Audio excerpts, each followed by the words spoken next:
Hello everyone, welcome to my page. বাসায় chicken ছিল, তাই ভাবলাম চিকেন দিয়ে একটু মোমো ট্রাই করি। সো চিকেনের বেস্ট পার্টটুকু নিয়ে আমি সেটার মধ্যে পেঁয়াজ, কাঁচামরিচ, একটু গাজর এবং রসুন দিয়ে সেটা ভালো মতো ব্লেন্ড করে নিয়েছি। আপনারা চাইলে এর মধ্যে একটু ধনিয়া পাতা অ্যাড করতে পারেন, আমার ধনিয়া পাতা দিতে মনে ছিল না। এরপর এর মধ্যে পরিমাণ মতো লবণ, একটু গোলমরিচের গুঁড়া এবং পরিমাণ মতো সয়া সস অ্যাড করে নিয়েছি। তারপর আমি ছোট ছোট মোমোর শিট তৈরি করে নিয়েছি। একটু ময়দা, পরিমাণ মতো পানি আর একটু লবণ দিয়ে আমি এই মোমোর রুটিগুলো বানিয়ে নিয়েছি।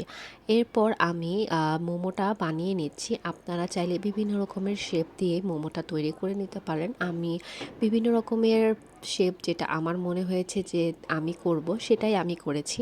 তারপর আমি মোমোগুলোকে রেডি করে নিয়েছি। এরই মধ্যে আমি চুলায় একটা পাতিলের মধ্যে গরম পানি দিয়ে সেটাকে ভালো মতো ফুটিয়ে নিয়েছি, যাতে স্টিম করতে আমার দেরি না হয়।